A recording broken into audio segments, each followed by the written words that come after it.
வணக்கம்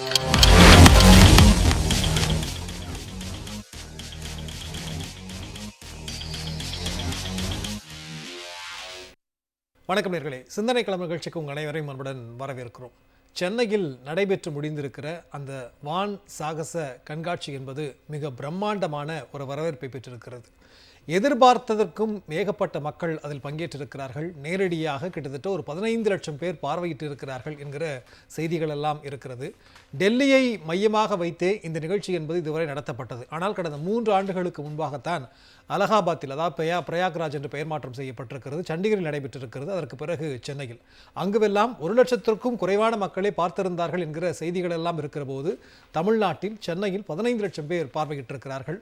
அரசாங்கத்தினுடைய அந்த முன்முயற்சிகள் என்பது ஏகப்பட்ட விஷயங்களில் நாம் சொல்லலாம். பார்த்து மக்கள் மிக கவனமாக இருக்க வேண்டும், அவர்கள் மிக மகிழ்ச்சியாக பார்த்துவிட்டு வீட்டிற்கு செல்ல வேண்டும் என்கிற அடிப்படையில் ஒவ்வொரு விஷயத்தையும் அணுகியிருக்கிறது மாண்புமிகு தமிழ்நாடு முதலமைச்சர்கள் தலைமையிலான அரசு.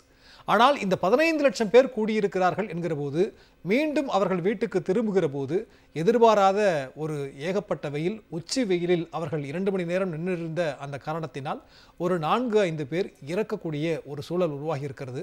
அதற்கான வருத்தத்தையும் இன்னும் நாங்கள் கவனம் செலுத்துவோம் என்பதையும் மாண்புமிகு தமிழ்நாடு முதலமைச்சர் அவர்கள் பதிவிட்டிருக்கிறார்கள். இருந்தாலும் கூட இதை மையமாக வைத்து அரசியல் சதிவேளைகளில் அரசியல் பேசக்கூடிய ஏகப்பட்ட பேர் இன்றைக்கு தமிழ்நாட்டில் இருக்கிறார்கள். ஏதாவது ஒன்று கிடைக்காதா என்று எதிர்பார்த்த அவர்கள் இந்த இறப்பிலும் அரசியலை செய்து கொண்டிருக்கிறார்கள். விரிவாக நவாதி கடைபெற்றிருக்கிறோம். இன்றைக்கு நம்முடைய நிகழ்ச்சியிலே திமுகவினுடைய தரப்பிலிருந்து வழக்கறிஞர் சித்திக் அவர்கள் இணைந்திருக்கிறார்கள். அதே போன்று மேனாள் இந்திய வான்படை வீரர் செல்வ ராமலிங்கம் அவர்களும் இணைந்திருக்கிறார்கள். இன்னும் சற்று நேரத்தில் காங்கிரஸ் கட்சியிலிருந்து திரு SRS இப்ராஹிம் அவர்கள் இணைய இருக்கிறார்கள்.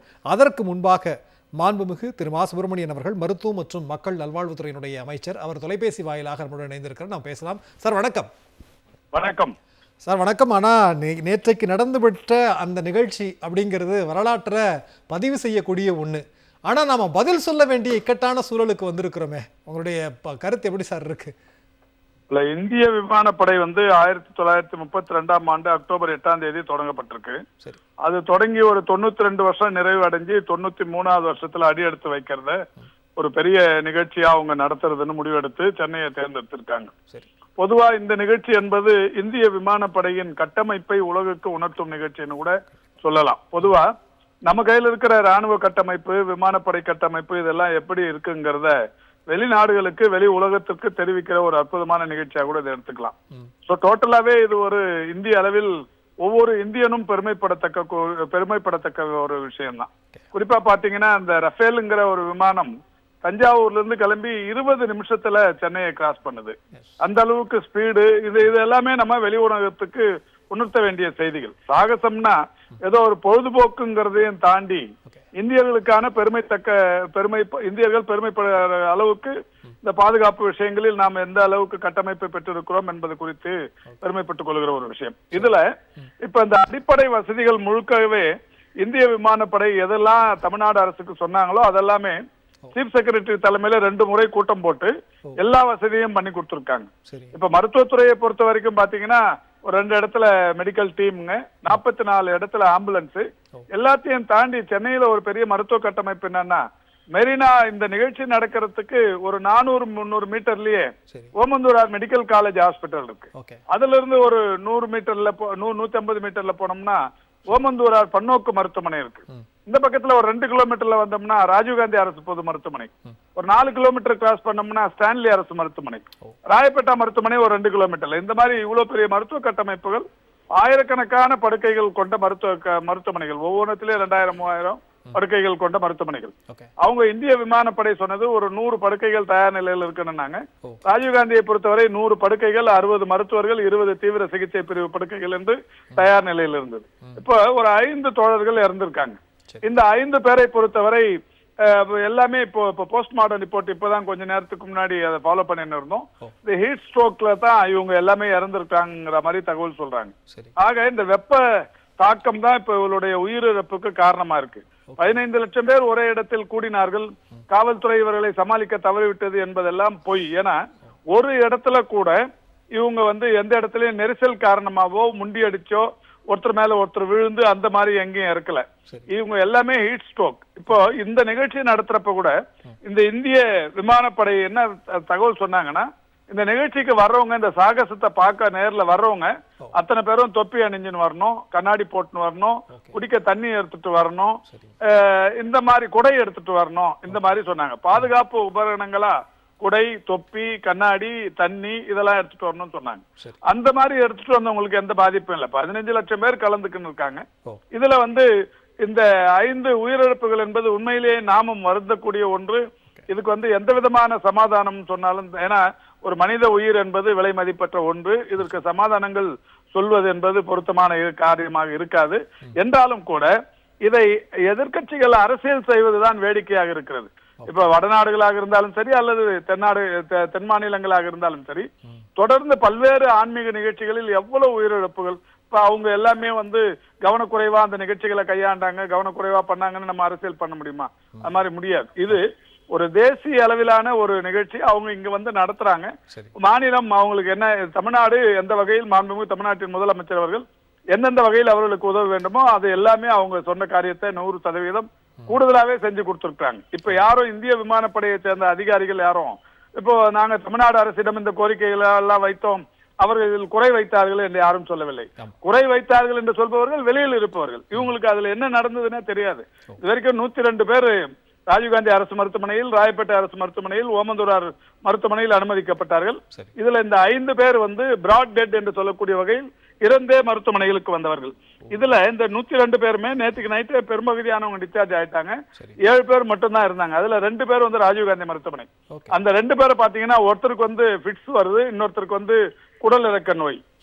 அவங்க 2 பேரும் நாங்க சிகிச்சை முடிச்சுட்டு போறோம்னு சொல்லி ராஜீவ்காந்திலேயே ஸ்டே பண்ணிட்டு இருக்காங்க. ஓமந்தூரார்ல 2 பேரு, அதுல நேற்றுக்கு நைட் இருந்தாங்க. நான் காலைல பேட்டி கொடுக்கும் போதும் இருந்தாங்க. அவங்க இப்ப டிஸ்சார்ஜ் ஆகி போயிட்டாங்க. ராயப்பேட்டால ஒருத்தர் இருக்காரு, அவர் இந்த பான்பூரி சாப்பிட்டு இருக்கிறாரு. அவருக்கு இந்த ஃபுட் அலர்ஜி அது மாதிரி ஏதோ வயிற்று வலி, இன்னும் ஒரு நாள் இருந்து நாளைக்கு டிஸ்சார்ஜ் ஆக போறாரு. ஆக இப்ப இந்த மருத்துவமனையில் இருக்கிறது 3 பேர் மட்டும்தான்.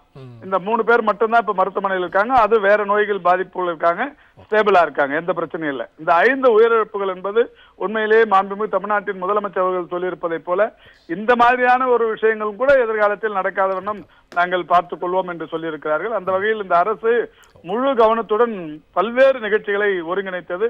நேற்றுக்கு அங்க வந்தவங்களுக்கு தெரியும் இந்த அளவுக்கு பாதுகாப்பா ஒரு நெரிசல் இல்லாம. உங்களுக்கு தெரியும், நம்ம இதை அரசியலும் பண்ணக்கூடாது, எதிர் லாவணியும் பாடக்கூடாது. பல்வேறு விஷயங்கள் நாம இதுல பேசும்போது அரசியல் ஆயிரும். 92 பிப்ரவரி 18 அந்த தேதியை சொன்னா பலருக்கு தெரியும்.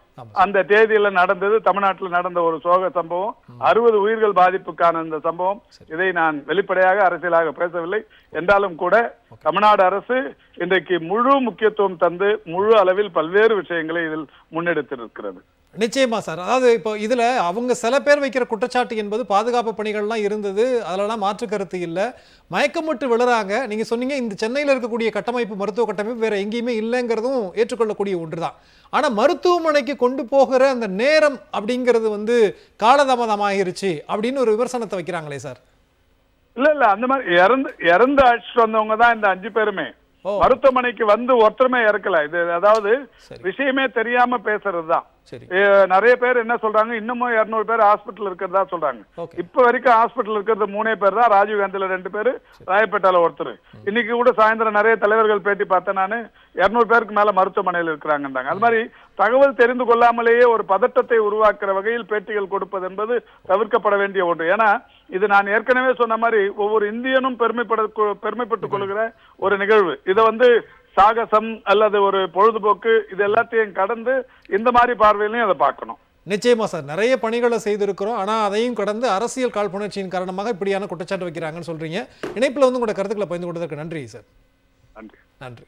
தற்போது நம்முடைய அமர்விலே SRS இப்ராஹிம் அவர்கள் இணைந்திருக்கிறார்கள், காங்கிரஸ் கட்சியினுடைய சார்பாக. வணக்கம். நான் செல்வம் ராமலிங்கம் சார்கிட்ட ஆரம்பிக்க விரும்புகிறேன். நீங்கள் எப்படி சார் பார்க்குறீங்க? ஒரு பெரிய நிகழ்ச்சி, பலரையும் அடுத்த தலைமுறையை தயார்படுத்துகிற ஒரு நிகழ்ச்சி, இந்தியாவிற்கு பெருமை சேர்க்கக்கூடிய ஒரு நிகழ்ச்சி. ஆனால் இன்னைக்கு விமர்சனம் வைக்க வேண்டிய ஒரு இடத்துல வந்துட்டாங்க. இது உங்களுடைய கருத்து என்ன? முதல்ல இந்த உயிரிழந்த அனைவருக்கும் என்னோட ஆழ்ந்த அனுதாபத்தை தெரிவித்துக் கொள்கிறேன். இந்திய விமானப்படை வந்து ஒரு மிகப்பெரிய ஒரு சாகச நிகழ்ச்சி வந்து எல்லா ஊர்லேயும் நடத்திடாது. இப்போ சென்னையில் நடத்துகிறாங்க அப்படின்னா சென்னையோட அந்த சூழல், அதுக்கப்புறம் சென்னையில் இருக்கக்கூடிய அந்த இன்ஃப்ராஸ்ட்ரக்சர்னு சொல்லலாம், கட்டமைப்பு. இப்போ மாண்புமிகு அமைச்சர் சொன்ன மாதிரி நிறைய மருத்துவமனைகள் அருகிலேயே இருக்குது. இப்போ நம்ம மெரினா பீச்சுக்கு வந்து பக்கத்துலேயே இருக்கிறதுனால ஒரு இன்கேஸ் ஆஃப் ஒரு மெடிக்கல் எமர்ஜென்சி அப்படின்னா இமீடியட்டாக நம்மளை கொண்டு போக முடியும் அப்படிங்கிறது வந்து ஒரு சிறப்பான தகவலாக இருந்தது. ஆனால் இதில் வந்து மக்களோட பங்களிப்பும் வந்து இருக்கணும் அப்படிங்கிறது தான் என்னோட கருத்தாக இருக்குது. ஏன்னா நம்மளோட இந்த சாகச நிகழ்ச்சியோட அடிப்படை நோக்கமே என்ன அப்படின்னா நம்மளோட ஏர் பவரை வந்து மற்ற கண்ட்ரிக்கு காட்டணும். அதுதான். அது இவ்வளோ தூரம் நம்ம வந்து இப்போ ரஃபேலிருந்து டக்கோட்டா அப்படின்ற 2ஆம் உலக போரில் பங்கேற்ற அந்த விமானத்திலிருந்து இப்போ நம்ம லேட்டஸ்ட்டாக அந்த ரஃபேல் வரையிலும் நம்ம வந்து கொண்டு வந்து நாங்கள் எங்களோட சிறப்பு இப்படி இருக்குது, எங்களோட வான்வழியில் வந்து நாங்கள் இவ்வளோ ஸ்ட்ராங்காக இருக்கோம் அப்படின்னு வந்து வெளிநாட்டுக்கு காட்டணும் அப்படிங்கிறது வந்து ஒரு சிறப்பு. இதையெல்லாம் தாண்டி இது வந்து சென்னை அப்படின்னாவே வந்து ஒரு கல்வியோட ஒரு எஜுகேஷனல் ஹப்னு சொல்லலாம். நிறைய இளைஞர்கள் இப்போ பார்த்தீங்க அப்படின்னா இந்திய விமானப்படையில் விமானிகள் அப்படின்னு சொல்லி பார்த்தோம் அப்படின்னாவே நிறைய பேர் வரதே கிடையாது, ரொம்ப குறைவாக தான் இருக்காங்க. நேற்று கூட நடந்த அந்த சூரியகிரண் ஃபார்மேஷனில் வந்து 2 விமானிகள் வந்து 2 பேர் வந்து சென்னை பசங்களாக இருந்தாங்க. இவங்க வந்து 21 வருடத்துக்கு முன்னாடி இதே மெரினா கடற்கரையில் நடக்கும்போது வேடிக்கை பார்த்துட்டு இருந்தவங்க. அவங்க வந்து இப்போ வந்து ஒரு விமானியாக வரும்போது நமக்கு பெரிய அது வந்து ஒரு சிறப்பாக நம்ம பார்க்கப்பட்டது. அந்த மாதிரி இன்னைக்கு, அதாவது நேற்று நடந்த நிகழ்வுலையும் நிறைய விமானிகள் வந்து உருவாகிறதுக்கான வாய்ப்புகள் நிறைய இருக்கு. அந்த மாதிரி ஒரு அவேர்னஸ் கொடுக்கறதுக்காகவும் மக்களுக்கு வந்து அது பார்க்கும்போதே ஒரு மகிழ்ச்சியை கொடுக்கறதுக்காகவும் தான் இந்த மாதிரி நிகழ்வை வந்து நம்ம நடத்துறது. ஜல்லிக்கட்டு போராட்டத்துக்கு அப்புறம் எனக்கு தெரிஞ்ச மெரினாவில் வந்து பெரிய கூட்டம் வந்து இந்த விமானப்படை சாகசத்துக்கு தான் வந்து கூடி இருக்குது. அப்படி நிறைய பேர் கூடும்போது இப்போ நீங்க விமானப்படையோட அந்த ஃப்ளை பாஸ்ட் எடுத்துக்கோங்க, அவங்களோட ஃபார்மேஷன்ல வந்து எங்கேயாவது சிறு தவறு நடந்திருந்தா கூட கிராஷ் ஆயிருக்கும். ஆனா ஒரு சிறு தவறு கூட நடக்காம அவ்வளோ எல்லாமே செகண்ட் கணக்கு தான் அங்க. இப்போ வந்து சாரங் ஹெலிகாப்டர் வந்து போகுது அப்படின்னா ஒரு சின்ன மிஸ்டேக் பண்ணிட்டா கூட கிராஷ் ஆயிடும், அவ்வளவுதான். மாலுமிகளோட உயிர் போயிடும், கீழே இருக்கிறவங்களோட கிராஷ் ஆச்சுன்னா அங்கே விழுந்ததுன்னா அதில் நிறைய மக்களோட உயிரிழப்பு ஏற்படுறதுக்கான வாய்ப்புகள் நிறைய இருக்கு. அவ்வளோ டிசிப்ளினா நடந்துக்கிட்டாங்க. அதே தான் நான் மக்கள்கிட்டயும் நாங்கள் சொல்லிக்கிறோம். அதாவது மக்கள் வந்து பார்த்தாங்க, எல்லாமே சிறப்பு. அரசு வந்து என்ன வேணாலும் விமர்சனம் பண்ணலாம், இப்போ நடந்துருச்சு. ஆனால் இதில் வந்து மக்கள் பங்கு என்ன இருக்கணும் அப்படிங்கிறது வந்து நம்ம யோசிக்கணும். அவங்களும் அதே டிசிப்ளினோட வந்து நடந்திருக்கணும் அப்படிங்கிறது தான் நான் யோசிக்கிறேன். ஆனாலும் அதையும் தாண்டி சில நிகழ்வுகள் நடக்க தான் செய்யும். இப்போ உதாரணத்துக்கு நம்ம வந்து கள்ளழகர் திருவிழா மதுரையில் நடக்கும்போது வருஷம் நடத்துகிறோம், ஆனால் இந்த மாதிரியான எதுவும் நடக்கிறது இல்லை. அப்படிங்கும்போது என்ன அப்படின்னா, இப்போ இதுலேயே எனக்கு என்ன தோணுது அப்படின்னா, தன்னார்வலர்கள் கொஞ்சம் பேரை வச்சுட்டு இப்போ வந்து மேலே சூரியன் வந்து தண்ணியை தலையிலிருந்து உறிஞ்சிட்டு இருக்கிறாரு, கீழே பூமி வந்து மணல் மூலமாக வந்து ஹீட்டை வந்து உறிஞ்சிட்டு இருக்காரு. கண்டிப்பாக வந்து நீரிழப்பு வந்து ஏற்படுறதுக்கான 200% வாய்ப்பு இருக்கு. ஆமா, எனக்கே நான் என்ன பண்ணேன் அப்படின்னா, சோசியல் மீடியால நிறைய இந்த மாதிரி நடக்குது அப்படிங்கிற விஷயத்தை வந்து நான் பரப்பும் போது மறக்காம கொடையை எடுத்துட்டு போங்க, தண்ணி தேவையான அளவு தண்ணி எடுத்துட்டு போங்க, குழந்தைங்களை கூட்டிட்டு போனீங்கன்னா ரொம்ப பத்திரமா பார்த்துக்கோங்க. இதை வந்து நான் வந்து ஒரு 10 நாளா நான் என்னோட சோசியல் மீடியாவில் நான் போட்டு கத்திட்டு இருக்கிறேன். இப்போ இதுல வந்து நிறைய பேர் இந்த தண்ணி கொண்டு வந்தவங்க, கொடை கொண்டு வந்தவங்க, தொப்பி வந்து நாங்க நிறைய ப்ரொவைட் பண்ணோம். இந்தியன் ஏர்ஃபோர்ஸ் சார்பா வந்து நிறைய வந்து தொப்பி கொடுத்தோம், தொப்பி நிறைய வந்து கொடுத்தோம். அதையும் தாண்டி இந்த மாதிரி கொஞ்சம் கேர்லெஸ்ஸா வந்தவங்களுக்கு வந்து இது வந்து நடந்திருக்குது. அப்படிதான் நம்ம வந்து இதை வந்து பார்க்க முடியும். அரசு மேல என்ன நடந்தாலும் அதுக்கு அல்டிமேட்லி வந்து அரசு தான் வந்து சொல்லுவாங்க. ஆனா விமானப்படை வந்து எல்லா விதத்திலையும் வந்து சரியான ஒரு முன்னேற்பாடு தான் செஞ்சிருந்தாங்க.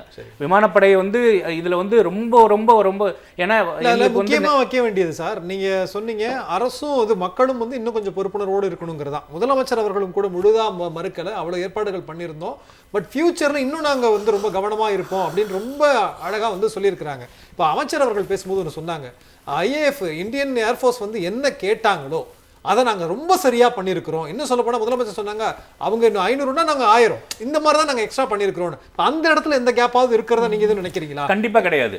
அப்படி இருந்திருந்ததுன்னா நம்ம அந்த இதை வந்து அவ்வளவு என்ஜாய் பண்ணிருக்கவே முடியாது. ஏன்னா ஏர்ஃபோர்ஸுக்கு வந்து தமிழக அரசு கொடுத்த சப்போர்ட் வந்து பெரிய அளவில் இருந்தது. அதனால தான் அவங்க ரொம்ப கம்ஃபர்ட்டாக இருந்ததுனால தான் அந்த ஃப்ளைங் ரொம்ப கம்ஃபர்ட்டாக முடிஞ்சது. ரொம்ப பெரிய சாகச அளவில் இருந்தது. மக்களும் அதை வந்து ரொம்ப மகிழ்ச்சிகரமாக பார்த்தாங்க. ஏன்னா இது வந்து ஆல்மோஸ்ட் ஒரு 21 வருஷம் கழிச்சு நடக்கிறதுனால அது இல்லாமல் பார்த்தீங்க அப்படின்னா ஒரு 10 நாளாக தொடர்ந்து இதை பற்றி தான் எல்லா சோசியல் மீடியா எல்லா எதில் பார்த்தாலும் இந்த மாதிரி வந்து ஏர் ஷோ நடக்குது, இதை போய் பாருங்க அப்படிங்கிற விஷயம் தான் இருந்தது. ஸோ இதுதான் வந்து நம்ம வந்து இது பண்ணியிருக்கணும். அப்புறம் நிறைய பேர் வந்து நிறைய இடத்துல அந்த பார்க்கிங் வந்து சரியா இல்லாத மாதிரி இருந்ததுனால நிறைய நடந்து வந்தோம். எங்களுக்கு வந்து அதுவே பெரிய நாங்கள் வந்து எங்களுக்கு கொண்டு வந்த தண்ணி எல்லாம் அங்கேயே வந்து தீந்து போச்சு, நாங்கள் அங்கேயே வரும்போதே நடக்கிறதுக்கே பெரிய விஷயமா ஆகி போச்சு அப்படின்ற மாதிரி எல்லாம் நிறைய சொன்னாங்க. ஸோ அந்த பார்க்கிங் எல்லாம் அதை நம்ம கொஞ்சம் ஆர்கனைஸ்டா பண்ணியிருந்திருக்கலாமோன்னு எனக்கு தோணுறது. இன்னொன்று என்ன அப்படின்னா மக்களும் வந்து இந்த பார்க்கிங் வந்து எங்கெல்லாம் இடம் கிடைக்குதோ அங்கெல்லாம் நிறுத்திட்டாங்க. அதனால தான் இந்த இந்த இப்போ இவங்க பாதிக்கப்பட்ட போது இவங்களை வந்து ஆம்புலன்ஸில் எடுத்துகிட்டு போகிறதுக்கு கூட நமக்கு கொஞ்சம் டைம் ஆகிடுச்சு. ஸோ அந்த ஒரு டிசிப்ளினோட இருந்திருக்கலாம். இன்னொன்று நாங்கள் ஏர் ஷோ நடக்கும்போது நிறைய இடத்துல பண்ணியிருக்கோம். ஆனால் மக்கள் இவ்வளோலாம் கூடுனதில்லை, எங்கேயுமே இந்த அளவுக்கு வந்து கூட்டம் வந்ததே கிடையாது. உலகையே திரும்பி பார்க்க வச்சிருக்குது நேற்றைய நிகழ்வு. அவ்வளோ கூட்டம். ஏறக்குறைய வந்து மெரினால மட்டும் 4 லட்சம் பேர் கூடியிருக்காங்க. பட்டினப்பாக்கம் அந்த மெரினா ரோடு இதெல்லாம் சேர்த்தணும் அப்படின்னா 12 to 15 லட்சம் இருக்கிறதுக்கான வாய்ப்புகள் நிறைய இருக்கு. ஏன்னா அந்த கடலோரத்தில் இருக்கிறவங்க எல்லாருமே பார்த்துருப்பாங்க. மெரினாலே வந்து பார்க்கணும்னு இல்லை. இன்னும் இந்த பக்கம் எடுத்துக்கலாம், இந்த பக்கம் ஆல்மோஸ்ட் நீங்க பாத்தீங்கன்னா நீலாங்கரை அதை தாண்டி வரையிலுமே எல்லா மக்கள் பார்த்துட்டு தான் இருந்தாங்க. ஆமா, எக்ஸாக்ட்லி பார்த்துருக்க முடியாது. அதோட அந்த ஃபார்மேஷனோட அந்த இதை வந்து பார்த்துருப்பாங்க. இதுல இன்னொரு கேள்வி கூட நமக்கு இருக்கு. இப்போ இது வந்து கூட்ட நெரிசலால ஏற்பட்ட மரணம் அல்ல, இது வந்து அளவுக்கு அதிகமான ஒரு வெப்பம். அந்த வெப்பத்தினுடைய தாக்கத்தின் காரணமாக அந்த நீர் இழப்பு ஏற்பட்டு தான் இறந்துருக்கிறாங்க அப்படிங்கிறது மருத்துவ அறிக்கையும் கிட்டத்தட்ட அதுதான் சொல்லுது அப்படின்னு அமைச்சர் சொல்றாரு. அப்போ 11 to 1 அப்படிங்கும் போது அவங்க ஒரு 9 மணிக்கெல்லாம் வந்திருப்பாங்க. 1 மணிக்கு முடியுது அப்படின்னா கிட்டத்தட்ட எல்லாமே டிசபிள் இதாகி போறதுக்கு 2 ஆகும். உச்சி வெயில். இப்போ நேர மாற்றங்கள்ல ஏதாவது பிளான் பண்ணியிருக்கலாமா, இல்லை ஈவினிங் பண்ணியிருக்கலாமா அப்படிங்கிற ஒரு கேள்வி. சரி, இதுதான் நானும் சொல்லணும்னு நினைச்சேன். இந்த நேரத்தை வந்து யார் தேர்ந்தெடுத்தாங்க அப்படிங்கிறது தெரியல. இந்திய விமானப்படை தேர்ந்தெடுத்தாங்களா இல்லை அரசு சொன்னாங்களா அப்படிங்கிறது எனக்கு அது சரியா தெரியல. அதோட விவரம் எனக்கு தெரியல. ஆனா இதுவே ஒரு 6 மணியிலிருந்து காலையில 6 மணியிலிருந்து ஒரு 9 மணி வரையிலும் வச்சிருந்தோம்னா நிறைய இதுல வந்து வந்திருக்கிறதுக்கான வாய்ப்புகள் குறைவு. கொஞ்சம் பேர் வந்து, ஏன்னா ஏர்லி மார்னிங் வந்து நம்ம குழந்தைங்களை கூட்டிட்டு வரதுங்கிறது பெரிய சிரமம். ஸோ 6 மணிக்கு இங்கே இருக்கணும்னா அவன் வீட்டில் வந்து எனக்கு தெரிஞ்சு இப்போ டி நகர்ல இருந்து வரான், இல்லை அந்த பக்கம் மதுரவாயில இருந்து வராங்க அப்படின்னு சொல்லி பார்த்தோம் அப்படின்னா அவங்கெல்லாம் 4 மணிக்கே கிளம்பி வந்திருக்கணும். அப்போ கொஞ்சம் கூட்டம் வந்து கொஞ்சம் குறைவா இருந்திருக்கும்.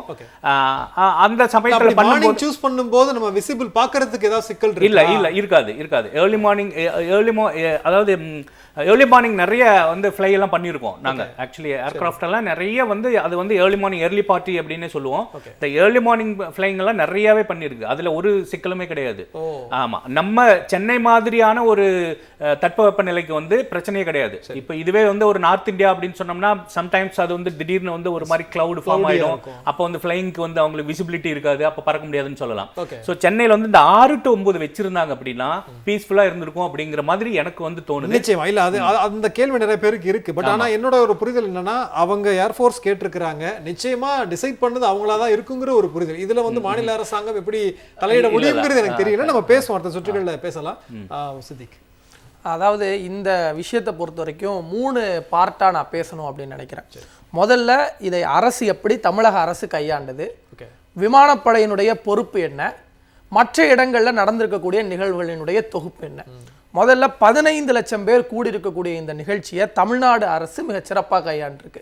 அதில் 5 பேர் உயிரிழந்து போயிருக்கிறாங்க. அவர்களுக்கு தமிழ்நாடு முதலமைச்சர் வருத்தங்களும் 5 லட்சம் ரூபாய் அவர்களுக்கான நிவாரணத் தொகையாகவும் கொடுத்துருக்குறாங்க. இப்போ நீங்கள் சில கேள்விகளை கேட்டீங்க, ஆம்புலன்ஸ் வசதி எப்படி இருந்துச்சு அப்படின்னு. 45 ஆம்புலன்ஸ்கள் அங்கே இருந்துச்சு. 7500 காவல்துறையினர் பணியில் அமர்த்தப்பட்டிருந்தாங்க. 50க்கும் மேற்பட்ட இடங்கள்ல நடமாடும் கழிப்பறைகள் வைக்கப்பட்டிருந்துச்சு. அதுல பிரத்யேகமாக பெண்களுக்கென்று தனியான கழிப்பறைகளும் அங்க இருந்துச்சு. 240 படுக்கை அறைகளை கொண்ட 65 மருத்துவர்கள் அங்க வந்து நியமிக்கப்பட்டிருந்தாங்க பிரத்யேகமாக இந்த நிகழ்வுக்காக. இது எல்லாமே தமிழ்நாடு அரசு முன்னெடுத்திருக்கக்கூடிய நிகழ்வு. இதுல என்ன அப்படின்னா, ஒன்றிய அந்த விமானப்படை கேட்டதை விட எவ்வளோ நாங்கள் கொடுத்துருக்குறோங்கிறதுக்கான டேட்டா இது. இன்னொரு விஷயம் என்ன அப்படின்னா, இன்னைக்கு சிலர் வந்து 300 பேர் இதில் பாதிப்படைந்திருந்தாங்க அப்படிலாம் சொன்னாங்க. அது எல்லாமே ரூமர், பொய். வந்திருக்கக்கூடிய டேட்டா படி 93 பேர் அவுட் பேஷண்ட்டாக மருத்துவமனைகளுக்கு போயிருக்கிறாங்க. அதில் எல்லாருமே சிகிச்சை பெற்று, அவுட் பேஷண்டாலே நமக்கு தெரியும், சிகிச்சை பெற்று போயிட்டாங்க.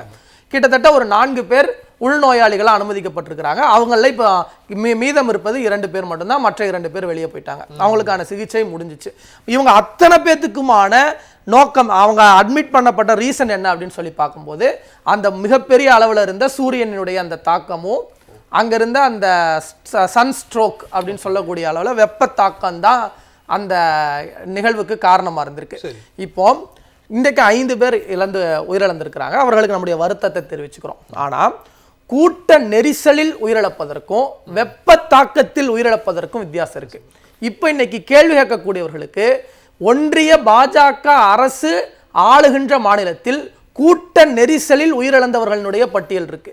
உத்தரப்பிரதேசத்துல ஹத்ராஸ்ங்கிற இடத்துல ஒரு மத நிகழ்வு நடக்குது. வெறும் 1 லட்சம் பேர் தான் கூடுறாங்க. முழு பொறுப்பும் யாருடையது? அரசினுடையது. ஆனா அங்க கிட்டத்தட்ட 125 பேர் உயிரிழந்து போறாங்க. மத்திய பிரதேசத்துல உள்துறை அமைச்சர் அமித்ஷா கலந்து கொண்டு விருது வழங்கும் நிகழ்வுல கிட்டத்தட்ட 13 பேர் உயிரிழந்து போறாங்க. 2013 மத்திய பிரதேசத்துல ஒரே இடத்துல 115 பேர் உயிரிழந்து போறாங்க. பீகார்ல 7 பேர் உயிரிழந்து போறாங்க. இவர்கள் அத்தனை பேரும் ஒரே ஒரு வித்தியாசம் என்ன அப்படின்னா, இங்க தமிழ்நாட்டில் உயிரிழந்திருக்கக்கூடிய 5 பேருடைய டேட்டாவை நம்ம பார்க்கும்போது அவர்கள் வெப்பத்தின் தாக்கத்தின் காரணமா உயிரிழந்திருக்கிறாங்க. ஆனா இங்க நான் இப்ப பட்டியல் போட்டல, யூபி, பீகார், அந்த மாநிலங்கள்ல எல்லாம் கூட்ட நெரிசலின் காரணமா உயிரிழந்திருக்கிறாங்க. இல்ல, அதாவது வேறுபட்ட, நான் ஒரே லைன்ல முடிச்சிடறேன். கூட்ட நெரிசலில் ஒருத்தர் உயிரிழக்கிற போது அரசு பொறுப்பு. எங்க அது அங்கதான் உங்களுக்கு மிஸ்மேனேஜ்மெண்ட் நடந்திருக்கு, அரசு தரப்புல சரியாக கையாளல அப்படிங்கிற குற்றச்சாட்டெல்லாம் நம்ம குஜராத்ல ஊபியில எழுப்ப முடியும். ஆனா அரசு மிக சிறப்பாக கையாண்டிருப்பது என்பதற்கான ஒரே நோக்கம், ஒரே எடுத்துக்காட்டு, தமிழ்நாட்டில் இந்த 15 லட்சம் பேர் திரண்ட இடத்துல ஒரு இடத்துல கூட கூட்ட நெரிசல்னு நமக்கு தகவலே வரல. சரி, ஆனா பொலிட்டிக்கலா இப்படி ஒரு நம்ம கிளைம் வைக்கிறோம்ல, உத்தரப்பிரதேசத்துல நடக்கலையா, அங்க இல்ல அப்படி வரும்போது இந்த கூட்ட நெரிசல்ங்கிறது இல்லைங்க. ரைட்டு தான், உண்மைதான். மருத்துவ அறிக்கையை சொல்லுது அதிகமான வெப்பம்ங்கிற காரணம். அப்ப வெப்பம் இப்படி எல்லாம் இருக்கும்னு ஒரு அரசுக்கு தெரியாதா? அந்த வெப்ப அலை காரணமாக இருக்குது அப்படின்னா அதுக்கேற்ற மாதிரி நீங்க வந்து எந்த ஏற்பாடுகளும் பண்ணலையான்னு ஒரு கேள்வி வைப்பாங்கல்ல. நீங்க ஒரு கேள்வி கேட்டீங்க அவர்கிட்ட, இந்த டைமை யாரு சூஸ் பண்ணது? இந்த டைமை சூஸ் பண்ணக்கூடிய முழு அதிகாரமும் விமானப்படைக்கும், விமானப்படையை வழிநடத்தக்கூடிய ஒன்றிய பாஜக அரசுக்கு தான் உண்டு. மாநில அரசுக்கு இந்த நேரத்தை தேர்வு செய்யக்கூடிய அதிகாரம் கிடையாது. அப்போ இந்த நேரத்தில் இவ்வளவு வெப்பம் வருது, இவ்வளவு தாக்கம் இருக்குன்னு விமானப்படைக்கு வலியுறுத்தி சொல்லி இருக்க வேண்டிய பொறுப்பு ஒன்றிய பாஜக அரசினுடையதும் விமானப்படையினுடையதும் தான். ஆனா தமிழ்நாடு அரசினுடைய பொறுப்பு என்னன்னா, அவர்கள் கேட்ட அனைத்து தரப்பு வசதிகளையும் செய்து கொடுத்திருக்கிறோம், அதையும் தாண்டின வசதிகளை செய்து கொடுத்திருக்கிறோம். அப்படி இருக்கிற போது இந்த நேர தேர்வுக்கு முழு பொறுப்பு ஏற்க வேண்டியது ஒன்றிய பாஜக அரசு. அத வந்து கிளீன், இத வந்து நம்ம அரசியலுக்கு நம்ம அரசியல் படுத்தணும்னு நினைக்கல. ஆனா இது டேட்டா, அதற்கான ஒரு பதில் சொல்ல வேண்டிய இடத்துல பதில் கூட இல்ல. நம்ம ஒன்றிய அரசை கார்னர் பண்ணணும் இல்ல, ஒன்றிய அரசை கார்னர் பண்ணணும்ங்கிறது தமிழ்நாடு அரசின் நோக்கமும் அல்ல, திமுகவின் நோக்கமும் அல்ல. திமுக மிக தெளிவா சொல்லியிருக்கு, உயிர் இழந்திருப்பவர்களுக்கு நாங்கள் மிகுந்த வருத்தத்தை அடைகிறோம். பிற்காலங்களில் இன்னும் நாங்க எங்களுக்கு என்னென்ன முன்னெச்சரிக்கை நடவடிக்கை எடுக்க முடியுமோ எடுத்திருக்கிறோம் சொல்றோம். ஆனா இதற்கு ஒரு ஃபேக்சுவலா டேட்டாவா பேசணும் அப்படின்னா, யார் இந்த நேரத்தை தேர்வு செய்தார்கள்? விமானப்படை தேர்வு செய்தது. விமானப்படைக்கு இதை வலியுறுத்தி இருக்க வேண்டியது யார்? ஒன்றிய பாஜக அரசு. அப்போ இதற்கு முழு பொறுப்பு இருக்க வேண்டியவர்கள் அவர்கள். இப்ப தமிழ்நாட்டுக்கு வரோம் அப்படின்னு சொன்னா, இப்ப கூட்ட நெரிசலில் தமிழ்நாட்டிலையும் சில சம்பவங்கள் நடந்திருக்கு, அதையும் நம்ம பேச வேண்டியது இருக்கு. இன்னைக்கு கேள்வி கேட்கக்கூடியவங்களுக்கு நம்ம பதில் சொல்ல வேண்டியது. இப்படி நீங்க கம்பேர் பண்ணிட்டே இருந்தீங்கன்னா மக்களை வந்து நீங்க மக்கள் எல்லாம் ஏமாளியா இருக்கிறாங்க திரும்ப அத ஒரே ஒரு விஷயத்தை நான் மீண்டும் வலியுறுத்தி சொல்லணுங்கிறதுக்காக சொல்றேன். இந்த கம்பாரிசன் எதுக்காக அப்படின்னா, கூட்ட நெரிசல்ங்கிறதா மிஸ்மேனேஜ்மெண்ட், கூட்ட நெரிசல் தான் அரசின் தோல்வி. ஆனா இங்க நீங்க இப்ப நான் இத்தனை பேரை சொன்னேன், இப்ப 5 பேர் உயிரிழந்து போயிருக்கிறாங்க. அவங்களுடைய உறவினர்கள் பேசக்கூடிய அந்த வீடியோக்கள்லாம் வெளியே வந்திருக்கு.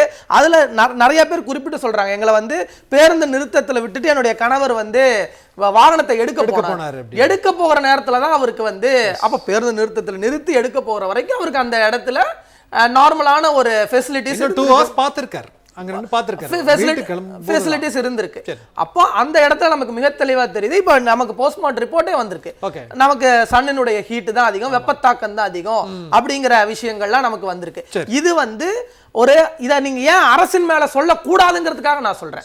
இப்போ சார் பேசும்போது கூட சொன்னேன், என்ன தவறு நடந்தாலும் அது அரசின் மேல வரும் அப்படின்னு. தமிழ்நாட்டு மக்கள் அப்படி எடுத்துக்க மாட்டாங்க. ஏன்னா தமிழ்நாட்டு மக்கள் மிக தெளிவான மக்கள். அரசு தவறு செய்திருந்தால் கூட்ட நெரிசல் ஏற்பட்டிருக்கணும். கூட்ட நெரிசல் தமிழ்நாட்டில் சில இடங்கள்ல ஏற்பட்டுச்சு. 2019 அத்திவரதரை பார்க்கக்கூடிய எடப்பாடி பழனிசாமியினுடைய ஆட்சியில மக்கள் போறாங்க, ஒரு நாளைக்கு 10,000 பேர் தான் போறாங்க, அங்க 4 பேர் இறந்து போனாங்க. இன்னும் 1992 மகாமகா சம்பவம் நமக்கு தெரியும். அம்மையார் ஜெயலலிதா போன இடத்துல கவனக்குறைவின் காரணமாக, மிஸ்மேனேஜ்மென்ட் காரணமாக, அரசின் ஃபெயிலியரின் காரணமாக 60 பேர் உயிரிழந்து போனாங்க. இது வந்து கவர்மெண்ட் ஃபெயிலியருக்கான ரீசன். இன்னும் ஒரே ஒரு விஷயத்தை மட்டும் நான் சொல்லிடுறேன். 2005 வெள்ள நிவாரணம் கொடுக்கிறதுக்கு அம்மையார் ஜெயலலிதா போறாங்க, வெறும் 4000 பேர் தான் அந்த இடத்துக்கு வராங்க. மிஸ்மேனேஜ்மென்ட் காரணமாக 42 பேர் இறந்து போறாங்க. இது எல்லாமே கூட்ட நெரிசலால், அரசின் நிர்வாக தோல்வியால் நடந்தது. இப்ப நடந்திருக்கக்கூடிய இந்த நிகழ்வு அப்படிங்கிறது வெப்பத்தின் தாக்கத்தால் நடந்திருக்கிறதுங்கிறத நம்ம சொல்றதை விட உயிரிழந்தவர்களினுடைய உறவினர்கள் சொல்லியிருக்கிறாங்க. அரசு எடுத்திருக்கக்கூடிய நடவடிக்கைகளை நான் பட்டியல் நிச்சயமா பேசுவோம். தற்போது நம்முடைய அமர்விலே மருத்துவர் டாக்டர் பூபதி ஜான் அவர்களும் இணைந்திருக்கிறார்கள். பூபதி சார், உங்கள்கிட்ட பேசுறதுக்கு முன்பாக SRS இப்ராஹிம் இருக்கார், நான் அவர்கிட்ட பேசிட்டு வந்துடுறேன். இப்ராஹிம், நீங்க எப்படி பார்க்கறீங்க? ரொம்ப விருப்பப்பட்டு மக்கள் அடுத்த தலைமுறைக்கு பயன்படணும்னு நினைத்து செய்யக்கூடிய ஒரு நிகழ்ச்சி இந்திய விமானப்படையும் தமிழ்நாடு அரசும். பட் ஆனால் எதிர்க்கட்சிகள் எல்லாம் இன்னைக்கு கடுமையான விமர்சனத்தை முன்வைக்கிறாங்களே. இல்லை, இதற்கு முன்பாக தோழர் கூட அருமையாக சொன்னார், இந்த பிரச்சனை என்பது முழுக்க முழுக்க வெப்ப அலை தான் காரணம், இதுக்கு வேறு எந்த காரணமும் இல்லைன்னு தெளிவாக சொல்லிட்டார். அப்போ மக்கள் அங்கே பாதிக்கப்பட்டவர்களும் வெப்ப அலை தான் காரணம்னு சொல்லிட்டாங்க. ஆனால் அந்த வெப்ப அலையவே வந்து பாஜக அரசு கடந்த ஆண்டுகளில் எப்படி எடுத்திருக்குன்னு பார்க்கணும். இப்போ நீங்கள் சொல்கிறீங்கல்ல, இந்த இடத்துல இந்த நேரத்தை யார் குறித்தா, இந்த நேரத்தில் இப்படி வெப்பலைகள் இருக்கும்போது, ஹீட் வேவ் அது இருக்கும்போது இந்த நிகழ்ச்சியை நடத்தியிருக்கலாமா, இதெல்லாம் விவாத பொருள் இல்லை. அப்போ இந்த ஆண்டு நம்மளுடைய தமிழக அரசிட்ட நேரடியாக விமானப்படை கோரிக்கை வைக்கிறது. அப்போ நம்மளுடைய தலைமைச் செயலர் சார்பாக 2 கூட்டம் நடைபெறுகிறது. அந்த 2 கூட்டத்தில் கிட்டத்தட்ட 1000 படுக்கைகளும் மற்றும் 100 மருத்துவர்களும் கேட்குறாங்க. ஆனால் நம்மளுடைய தமிழக அரசு வந்து முழுக்க அரசு ஸ்டான்லி, ராஜீவ்காந்தி ஹாஸ்பிட்டல், அதே மாதிரி கலைஞர் நூற்றாண்டு உயர் சிறப்பு மருத்துவமனை, அது மட்டும் இல்லாமல் கீழ்பாக் மருத்துவமனை போன்ற சென்னையில் உள்ள அனைத்து மருத்துவமனைகளையும் தலா 1000 படுக்கைகள் மீறி 4000 படுக்கைகளையும் மற்றும் 100 மருத்துவர்களும் 1000 கேட்ட இடத்துல 4000 படுக்கைகளை சரி பண்ணி வைத்திருந்தது நம்மளுடைய தமிழக அரசு. இதே நேரத்தில் பாஜக எது மாதிரியாக இந்த ஹீட் வேவை கடந்த சில இடங்கள்ல கடந்து வந்திருக்குன்னு நம்ம பார்க்கணும். இந்த ஏர் ஷோக்கு முன்னாடி 2021 பூர்வாஞ்சல் சுல்தான்பூர்ல உத்தரப்பிரதேசில் இந்திய நாட்டுடைய பிரதமர் அவர்கள் இதே ஏர் ஷோவை நேராக போய் விட்னஸ் பண்ணியிருக்காரு. அதே மாதிரி பெங்களூர்ல கடந்த ஆண்டு நடந்திருக்கு, அதுல போய் நேரடியாக இந்திய நாட்டு பிரதமர் விட்னஸ் பண்ணியிருக்காரு. ஏன் சென்னைக்கு வரவில்லை, ஏன் தமிழ்நாடுக்கு வரவில்லை, இது ஒரு கேள்வி. ரெண்டாவது, நிர்மலா சீதாராமன் அம்மையார் அவர்கள் திருவாரூர்ல தான் இருக்கிறாங்க, அவங்க ஏன் இதை பார்வையிட வரல? ஒண்ணு. அண்ணன் எல்முருகன் அவர்கள் இங்க RSS பேரணியில கலந்துக்கிறாரு, அவர் பார்வையிட வரல. அப்ப பாஜகவுடைய எம்எல்ஏக்களோ பாஜகவுடைய தலைவர்களோ ஏன் கலந்துக்கவில்லை? அப்ப இந்த ஹீட் வேவ் அவர்களுக்கு தெரிந்திருக்கிறதா என்ற கேள்வி ஒண்ணு வருதுல்ல. இப்ப நீங்க இதுக்கு முன்பாக நடந்த 2 ஏர் ஷோலையும் எல்லா பாஜக உறுப்பினர்களும் இந்திய நாட்டு பிரதமரும் கலந்துருக்காங்க. இல்ல, அது அவங்க ஆளக்கூடிய மாநிலங்களா இருந்து இல்ல. வெரி குட் நீங்க சொல்ற பிரகாரமே வச்சுக்குவோம். இப்போ வந்து கர்நாடகா கடந்த ஆண்டு நாங்க வந்துட்டோம், அதுக்கு பின்பாக அவர்கள் வந்து ஏர் ஷோ விட்னஸ் பண்ணிருக்காங்க. சரி, அப்படியே வச்சுக்கோமே. அங்க பப்ளிக் என்ட்ரி எந்த அளவுக்கு இருந்துச்சுன்னு பார்க்கணும். இந்த இடத்துல பப்ளிக் என்ட்ரி அதிகமாக கொடுக்கப்பட்டிருக்கு. அப்ப இந்திய நாட்டு பிரதமர் அவர்களுடைய பாதுகாப்பு கருதி வராம கூட இருந்திருக்கலாம். அப்ப மக்களுடைய பாதுகாப்பு யார் உறுதி செய்ய வேணும்? விமானப்படையில உறுதி செய்யணும். நம்ம தமிழகத்துல நீங்க என்னெல்லாம் கோரிக்கை வச்சீங்களோ தமிழக அரசு வந்து தலைமைச் செயலர் 2 கூட்டம் நடத்தி அதற்கு தேவையான அனைத்து வசதிகளும் கொடுத்தாச்சு. ஆனா இதற்கு தேவையாக நடவடிக்கை எடுக்க வேண்டிய அத்தியாவசியமாக பார்க்கக்கூடிய இடத்துல இருக்கக்கூடிய மத்திய அரசும் இதே ராணுவத்துறை அமைச்சரவை கைக்குள்ள வச்சிருக்கக்கூடிய ராஜ்நாத் சிங் கூட இங்க வரல. ஏன் வரல? என்ன காரணம்? இந்த கேள்விதான் இங்க ஸ்ட்ராங்கா இருக்கு. அம்மையார் இங்க இருக்கிறாங்க, இங்க மிஸ்டு கால்ல உறுப்பினர் சேர்க்கிறீங்க, ஏன் இங்க வந்து நேரடியா பார்த்துட்டு போக வேண்டியதானே? அப்ப இந்த கேள்விகள்லாம், இந்த ஹீட் வேவ் என்பது தெளிவாக அவர்களுடைய பாதுகாப்பு அதிகாரிகள் சொன்னாங்களோ, அப்ப மக்களை இவர்கள் கண்டுகொள்ளாம விட்டாங்களோ அப்படின்றத வந்து ஊர்ஜிதப்படுத்துது. நம்மளால புரிஞ்சுக்க முடியுது. சரி, அது ஒரு கேள்வியா வச்சுக்கிட்டா கூட இந்த 2024 வெப்ப சலனம் காரணமாக 733 பேர் இழந்திருக்கிறாங்க. அதுல உத்தரப்பிரதேசத்துல மெயினா உத்தரப்பிரதேசத்துடைய தேர்தல் பணிக்குழு அலுவலர்கள் 3 பேர், தேர்தல் பணிக்குழுவோட அலுவலர்கள் மட்டும் 33 பேர் இறந்திருக்காங்க இந்த 2024 நாடாளுமன்ற தேர்தலின் போது. அதுல உத்தரப்பிரதேசம் இல்லாம இந்தியா மொத்தம் அன்றைக்கு மட்டும் 58 தேர்தல் பணி அலுவலர்கள் வெப்ப காரணத்தின் காரணமாக இறந்திருக்கிறாங்க. அப்ப இதற்கெல்லாம் எது மாதிரியான நடவடிக்கைகளை பாஜக கையாண்டிருக்கிறது ஒரு கேள்வி. இதுக்கு எதுக்குமே பதில் கொடுக்கல. தேர்தல் பணி அலுவலர்கள் இறக்கப்பட்டதை இன்றைக்கு வரைக்கும் எத்தனை ஊடகங்கள் விவாதிச்சு அதை பத்தி விவாதிக்கல. அப்ப தேர்தல் பணிக்குழு அலுவலர்களுக்கு இந்த நிலைமைனா மக்களை இந்த நிலைமையில இந்த வெப்ப சரணங்களுக்கெல்லாம் பாஜக கையாளுன்றத ஒரு பக்கம். இன்னொரு ஆங்கிள் பாருங்க, உங்களுக்கு எல்லாம் தெரியும் மோர்பி பாலம் 2022 மச்சு பாலத்துக்கு நடுவே 100 ஆண்டுகள் பழமை வாய்ந்த பாலத்தை 2022 அக்டோபர் 26 இந்திய நாட்டு பிரதமர் திறந்து வைக்கிறார். 30 பாலம் சரிகிறது, 140 பேர் இறக்கிறார்கள். இங்க இதை பத்தி ஏதாவது பேசுனாங்களா? அடுத்து இந்த கான்ட்ராக்ட் கொடுத்தவர்களுக்கு எது மாதிரியான இன்னைக்கு கன்விக்ஷன் கொடுக்கப்பட்ட ஒரு பில் அடுத்த வாரத்துல வெளியே வரலையா? அப்ப நம்ம என்ன கேட்கிறோம், இவங்க கூட்ட நெரிசலுக்கும் ஒரு தரப்பு வச்சிருக்காங்க, அதுக்கும் இவர்கள் கண்டுகொள்ளவில்லை, வெப்ப சலனத்துக்கும் இவர்கள் கண்டுகொள்ளவில்லை. சரி, இவர்களுக்கு எது மாதிரியான நிதி நிவாரணத்தை கொடுத்துட்டாங்க? இப்ப கேக்குறாங்க 5 லட்சம் ரூபாய் கொடுத்தா போதுமா? கள்ளக்குறிச்சி சம்பவத்துக்கு நீங்க 10 லட்சம் 15 லட்சம் கொடுத்தீங்களே, இதெல்லாம் நியாயமானு கேக்குறாங்க. அதாவது ஹத்ராஸ் சம்பவத்துல தோழர் கூட சொன்னாரு, ஆன்மீக சொற்பொழிவின் போது 116 பேர் இறக்கிறார்கள் கூட்ட நெரிசலின் காரணமாக. அதுக்கே வெறும் 2 லட்சம் ரூபாய் தான் கொடுத்தாரு இந்திய நாட்டு பிரதமர் அவர்கள். அப்ப இவர்கள் எங்க போயிட்டு நம்மளுடைய மாநிலத்தை பத்தியும் அது நிதி நிவாரணத்தை பத்தியும் சொல்ல முடியும்? இறந்தவர்கள் என்பது இந்த சம்பவம் நடந்திருக்க கூடாது, இதுல எந்த மாற்று கருத்தும் இல்ல. எங்களுடைய காங்கிரஸ் கட்சியுடைய மாநில தலைவர் அவர்கள் இன்றைக்கு தலா 1 லட்சம் ரூபாய் அறிவிச்சிருக்கிறார். அப்ப எல்லா இடத்திலுமே இன்றைக்கு தெல்ல தெளிவாக இருக்கிறது. ஆனா இன்றைக்கு எதிர்கட்சி என்பது இதை வைத்துக்கொண்டு தெல்ல தெளிவா அரசியல் இல்ல, நிச்சயமா நீங்க உங்களுடைய குற்றச்சாட்டு அப்படிங்கிறது முதல்ல மத்திய அரசை நோக்கி இருந்தது. இன்னொரு பக்கம் எடப்பாடி பழனிசாமி அவர்கள் 2 அரசையும் குற்றம் சொல்றாரு. இதுல இந்திய வான்படை சம்பந்தப்பட்டிருக்கு, மாநில அரசு சம்பந்தப்பட்டிருக்கு, 2 பேருக்குமே இதுல சம்பந்தம் இருக்கு, 2 பேருமே அக்கறை இல்லாம செயல்பட்டு இருக்காங்க அப்படிங்கிற கருத்து பேசுவோம். இதுக்கு முன்னாடி ஒரே ஒரு விஷயத்தை சொல்லிடுறேன்.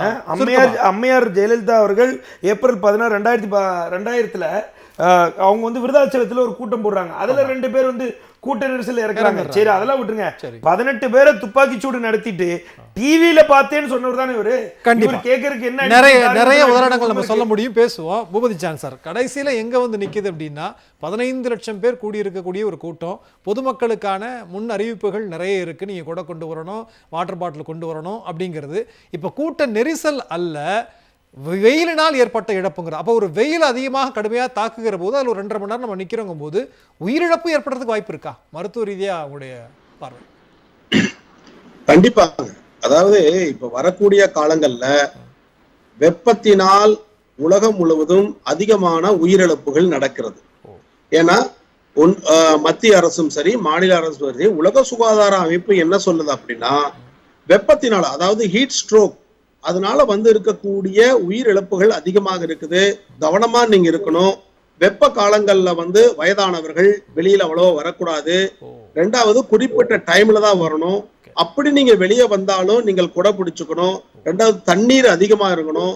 2வது நீர் கரைசல்கள், அதாவது உப்பு நீர் கரைசல்கள் இருக்கக்கூடிய அந்த இதெல்லாம் நீங்க சாப்பிடணும். ORS அதிகமா சாப்பிடணும். அப்படிங்கிற ஒரு விழிப்புணர்வு எல்லா மட்டத்திலையும் கொடுத்துட்டு இருந்தோம். இப்ப கூட கடந்த ஒரு 5 மாதத்திற்கு முன்பு வெப்பத்தினால் அதிக உயிரிழப்புகள் நடக்குதுன்னு தமிழக அரசு கூட எல்லாத்துக்கும் இந்த டைம்ல இருந்து இந்த டைம் வெளியே வராதீங்க, அதாவது வெப்பம் அதிகமா அடிக்குது அப்படின்னு எல்லாம் ஒரு அறிவுரையெல்லாம் சொல்லியிருந்தாங்க. ஆனா இந்த சூழ்நிலைகளை கண்டிப்பா கிட்டத்தட்ட யாருமே எதிர்பார்க்காத அளவு 10 லட்சத்திற்கும் மேற்பட்ட மக்கள் நிகழ்வு கூடிட்டாங்க. ஆனா அதுல பாராட்டக்கூடிய விஷயம், யாரும் முண்டி அடிச்சுட்டோ நெருக்கத்திலேயோ ஒருத்தர் மேல மோதியோ இந்த உயிரிழப்புகள் வரல. இயற்கையினுடைய பாதிப்பினால, வெப்பத்தினால அதனால பாதிப்பு இருந்துருச்சு. குறிப்பா அந்த மாதிரி பாதிப்பு வரும் பொழுது அவர்களுக்கு ஒரு இணை நோய்கள் எல்லாம் இருந்திருக்கும். அதாவது ஆல்ரெடி அவங்களுக்கு ஒரு சுகர் இருந்திருக்கலாம், இல்ல வேற லோ பிபி இருந்திருக்கலாம், இல்ல வேற ஏதாவது கிட்னி சம்பந்தப்பட்ட பிரச்சனை இருந்திருக்கலாம், வேர்வை அதிகமாகி சோடியம் என்கிற அந்த கெமிக்கல் உடம்புல குறைவா இருந்திருக்கலாம். இது போன்று இருக்கிறவங்க தான் அந்த மாதிரியான உயிரிழப்பு வருவதற்கு வாய்ப்பு இருக்கு. அதை நம்ம முன்னாலுமே வருத்தம் தெரிவிச்சுக்கிறோம். அதாவது உயிரிழப்புகள் ஒரு உயிரிழப்பு கூட இருக்கக்கூடாது அப்படிங்கிறது தான் நம்மளுடைய நோக்கமே. ஆனா வரக்கூடிய காலங்கள் கால பருவ மாற்றத்தின் காரணமாக வெப்பம் அதிகமாகி கொண்டே இருக்கிறது. ஈவன் வெளியே சாதாரண வெப்பத்தினால் வெளியே வரும்போது கூட நீர் சத்து குறைஞ்சு மயக்கம் போட்டு உயிரிழப்புகள் கூட நிறைய உயிரிழப்புகள் நடந்து கொண்டுதான் இருக்குது. இப்ப வெப்பத்தினால் அதிகமான இந்தியாவுல உயிரிழப்புகள் நடந்துதான் இருக்குது, அட்மிஷன் நடந்துகிட்டு தான் இருக்குது. என்ன இது ஒரு மிகப்பெரிய ஒரு ஃபங்க்ஷனு, ஒரு நல்ல ஒரு நிகழ்ச்சி, ஒரு விமானம் சம்பந்தப்பட்ட வானுயர்வு சம்பந்தப்பட்ட நிகழ்ச்சியில மக்கள் இவ்வளவு கூடும் பொழுது வெப்பங்கள் அதிகமா இருக்குது. வெப்பங்கள் அதிகமாகும் பொழுது கண்டிப்பாக உயிரிழப்பு நடந்திருக்குது. இனி வரக்கூடிய காலங்களில் இது போன்ற உயிரிழப்புகள் நடப்பதற்கு வாய்ப்பு இருக்கு. அந்த மாதிரி நிறைய கூட்டங்கள், நிறைய மக்கள் கூடுகின்ற இடங்கள், அது வெளிப்புறத்தில் நடக்கக்கூடிய இடத்துல எல்லாம் இந்த மாதிரி உயிரிழப்புகள் இருக்குது, நடக்கும் என்கிறது தான் நம்ம சொல்லிக்கிறோம் பொதுமக்கள். நிச்சயமா சார். அப்ப இந்த மாதிரியான ஒரு நிகழ்ச்சி நடக்கிறது அப்படின்னா மக்களே சில நேரங்களில் தங்களுக்கு தாங்களே சில விதிமுறைகளை வகுத்துக் கொள்றது நல்லதா? அதாவது நம்ம இடைநோய்களாக இருக்கிறோம், இல்ல குழந்தைகள் இருக்கிறாங்க, அப்படிங்கும்போது அவர்கள் தங்களுக்குள்ளே ஒரு கட்டுப்பாடு வைத்துக் கொள்வது நல்லதா அப்படிங்கிறது பேசுவோம். சின்ன பிரேக் பிறகு நான் வர்றேன் ஜான்சன். செல்வராமலிங்கம் சார், அப்போ ஃபியூச்சர்ல இதுல இந்தியன் ஏர்ஃபோர்ஸ் பண்ண வேண்டியது என்ன? அவங்களுடைய கடமைகள் ஒரு பக்கம் நம்ம மக்களுக்கான அறிவுரைகள் சொல்றோம், அதில் மாற்றுக்கருத்தில் அவர்கள் குறை சொல்ற மாதிரி இல்லை, உயிரிழப்பு ஏற்படக்கூடாதுங்கிற நல்லெண்ணத்தின் அடிப்படையில் சொல்றோம். அப்போ இந்தியன் ஏர்ஃபோர்ஸ்க்கு இருக்கக்கூடிய ஒரு விஷயம் அப்படின்னு ஏதாவது இருக்கிறதா? ஏன்னா மக்கள் பார்வையிலேருந்து அப்படி ஒரு கேள்வி வைப்பாங்க இல்லையா, அதை எப்படி பார்க்க சுருக்கமாக? அதுக்கு முன்னாடியே சகோதரர் சொன்னார், இதுக்கு இந்திய விமானப்படை பொறுப்பேற்கணும் அப்படின்னு சொல்லிட்டு. தமிழர்களுக்கு மட்டும் இந்திய விமானப்படை பொறுப்பு கிடையாது, முழுக்க முழுக்க இந்திய நாட்டில் இருக்கிற அனைத்து இந்தியர்களுக்குமே இந்திய வான்படை பொறுப்பு. நாம் இன்னைக்கு இந்த சிந்தனை களம் நடத்திட்டு இருக்கிறோம் அப்படின்னா, ஒரு நிம்மதியாக நடத்திட்டு இருக்கிறோம்னா, அங்கே எவனா நம்ம மிலிட்ரிக்காரர் அங்கே பாடுபட்டுட்டு அந்த எல்லையில் எல்லை சாமிகளாக நின்றுட்டு இருக்கிறாங்க. அவங்க -40 டிகிரியில் சியாச்சின் கிளேசியர் போன்ற இடத்துல எல்லாம் நின்றுட்டு இருக்காங்க. அதனால இங்கே நம்ம எல்லாம் நிம்மதியாக இருக்கோம். அதனால சார் சொன்னதை முற்றிலும் ஏற்றுக்கொள்ளவே முடியாது. இந்திய விமானப்படை நாட்டுல எதிரிகள் வராம பாதுகாக்கிறது அவருடைய நோக்கம் என்பது இந்திய மக்கள் நிம்மதியா தூங்குறதுக்கும் நாங்க தான் எல்லை சாமிகளா, வான்வெளி எல்லை சாமிகளா பாதுகாத்துட்டு இருக்கோம். ஸோ அதனால அந்த கருத்தை ஏற்றுக்கவே முடியாது. இது ஒரு சாகச நிகழ்வு. இந்த சாகச நிகழ்வை சென்னையில ஏன் தேர்ந்தெடுத்திருக்காங்க அப்படின்னா, சென்னை மக்கள் ரொம்ப டிசிப்ளின்டு மக்கள். கண்டிப்பா இதை வேற எந்த ஒரு இடத்துல வச்சிருந்தாலும் மக்கள் இந்த அளவுக்கு ஒரு டிசிப்ளின்டா இருந்திருப்பாங்களா அப்படிங்கிறது கேள்விக்குறி. இது எல்லாருக்கும் தெரியும். அதனாலதான் சென்னையை தேர்ந்தெடுத்தது. சென்னை மக்கள் கண்டிப்பா தமிழ் மக்கள் எது நியாயம் அப்படிங்கறதுல தெளிவா இருப்பாங்க. அதனால கண்டிப்பா கரெக்டா நடந்துக்குவாங்க. இவ்வளோ ஒரு மேசிவ் பீப்புள் கேதர் அப்படிங்கும் போது ஏன் சென்னையை தேர்ந்தெடுக்கிறாங்கன்னா அதுதான் காரணம். நம்ம மக்கள் கண்டிப்பா அந்த ரூல்ஸ் அண்ட் ரெகுலேஷன்ஸை 80% கண்டிப்பா ஃபாலோ பண்ணுவாங்க அப்படிங்கிறது தான். மற்ற ஊர்களோட கம்பேர் பண்ணும்போது, மற்ற மாநிலங்களை கம்பேர் பண்ணும்போது தமிழ்நாட்டில் தமிழ் மக்கள் அதை செய்வாங்க அப்படிங்கிற ஒரு நோக்கத்துல தான் இந்திய விமானப்படை இங்க பண்ணணும் அப்படின்னு சொல்லி நாங்க முடிவெடுத்து பண்ணுனது. சரி. ஸோ அடுத்து இப்போ உங்க கேள்வி இப்போ சொல்லுங்க. இல்லை, அதுதான் இனிமேல் ஃபியூச்சர்ல இதில் இந்தியன் ஏர்ஃபோர்ஸுக்கு இருக்கக்கூடிய ஒரு விஷயம். அதாவது நம்ம நேரடியாக குற்றச்சாட்டு வைக்கல, பட் இதுல இருந்து ஒரு கற்க வேண்டிய ஒரு பாடம் அப்படின்னு ஏதாவது ஒன்று இருக்கிறதா அப்படிங்கிறதா? ஏன்னா எல்லாருமே பாடம் கற்கணும். முதலமைச்சர் கூட நாங்கள் ஃபியூச்சர்ல நாங்கள் இன்னும் கூட கவனமா செயல்படுறோம் அப்படிங்கிற. கண்டிப்பா இது ஒரு போரா இருந்தது அப்படின்னா இந்திய விமானப்படைக்கு நம்ம ஏதாவது சொல்லலாம், இந்த மாதிரி பண்ணியிருக்கணும், அந்த மாதிரி பண்ணியிருக்கணும். இது போர் கிடையாது, இது ஒரு சாகச நிகழ்வு, ஒரு விழிப்புணர்வு நிகழ்வு. விழிப்புணர்வு நிகழ்வு அப்படின்னா எந்த மாநிலத்தில் நடக்குதோ அந்த மாநில அரசு அதுக்கான பொறுப்பை முழுக்க எடுக்கணும். இன்னொன்று நம்ம மத்திய அரசு சொல்லலாம், ஏன்னா மத்திய அரசோட கீழே தான் பாதுகாப்புத்துறை வருது. அப்படிங்கும்போது மத்திய அரசுக்கும் இது பெரிய அளவில் நம்ம துணை புரிஞ்சிருக்கணும். அதில் மாற்று கருத்து கிடையாது. ஆனால் முழுக்க முழுக்க எந்த மாநிலத்தில் நடந்தாலும் அந்த மாநிலத்தில் இருக்கக்கூடிய அரசு தான் இதுக்கான முழு பொறுப்பு எடுக்கணும். இதுல இந்திய விமானப்படை ஒண்ணுமே பண்ண முடியாது. இந்திய விமானப்படை எங்களுக்கு இந்த கட்டமைப்பு எங்களுக்கு தேவை, இதை நீங்க பண்ணி கொடுங்க அப்படின்னு தான் கேட்க முடியும். மக்கள் இவ்வளவு வந்தாங்க அப்படின்னா அது ஒரு பெரிய விழிப்புணர்வு நிகழ்வா இருக்கும். இல்ல நிச்சயமா நான் கேட்டதனுடைய அடிப்படையில குற்றம் சொல்றது அப்படிங்கிறது இல்ல, அந்த நேரத்தினுடைய டைம் ஃபிக்ஸ் பண்றதோ சூழலுக்கு ஏத்த மாதிரி அந்த அடிப்படையில தான் அந்த கேள்வி கேட்டேன். மத்தபடி நம்ம விமானப்படையை குறை சொல்றதோ ஒவ்வொரு அரசாங்கத்தை அடிப்படையில சொல்லலாம். அப்படி நேரத்தை தேர்ந்தெடுக்கிறது நான் சொன்ன மாதிரி காலையில ஒரு 6 மணில இருந்து ஒரு 9 மணிக்கு பண்ணி அந்த அடிப்படையில தான் சூரியனோட வெப்பம் இருந்திருக்காது, இவ்வளவு டீஹைட்ரேஷன் ஆயிருக்காது, இவ்வளவு பேர் இறந்திருக்க மாட்டாங்க. சோ அந்த விதத்துல பார்க்க போனா இப்போ மாண்புமிகு சுகாதாரத்துறை அமைச்சர் சொல்லும்போது எனக்கு புரிஞ்சது, சகோதரர் சொல்லும்போது புரிஞ்சது எவ்வளவு நம்ம இதுக்கான முன்னேற்பாடு பண்ணிருக்கோம் அப்படிங்கிறது. இந்தியன் ஏர்ஃபோர்ஸ் கேட்டதை விட எல்லாமே கலந்துரையாடல எனக்கு நல்லாவே புரிஞ்சுது.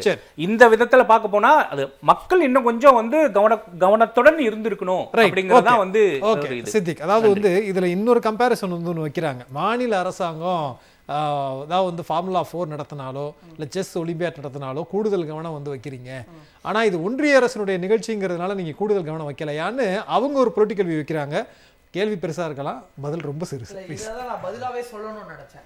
இப்போ ஃபார்முலா 4 வெற்றிகரமாக தமிழ்நாடு அரசு நடத்துனுச்சு. செஸ் ஒலிம்பியாட்டை மற்ற அடுத்த நாடுகள் நடத்த இருந்ததை முன்கூட்டியே தமிழ்நாடு நடத்தினாலும் மிகச்சிறப்பாக நடத்தணும். இப்படி தமிழ்நாடு நடத்தக்கூடிய எல்லா நிகழ்ச்சிகளும் ஏன் சக்சஸா இருக்குன்னா முடிவெடுக்கக்கூடிய ஒட்டுமொத்த அதிகாரமும் தமிழ்நாடு அரசு கையில் இருக்கு. இப்போ ஒன்றிய அரசு நடத்தக்கூடிய இந்த நிகழ்ச்சியில முடிவெடுக்கக்கூடிய அதிகாரம் அவங்க கிட்ட இருக்கு. அப்போ இந்த நேரம் நீங்க சொன்ன மாதிரி இதுக்கு இன்னைக்கு முக்கிய பிரச்சனையா கருதப்படுறதே அந்த நேரம். அந்த நேரத்தை யார் ஃபிக்ஸ் பண்றாங்கன்னா ஒன்றிய அரசு ஃபிக்ஸ் பண்ணுது.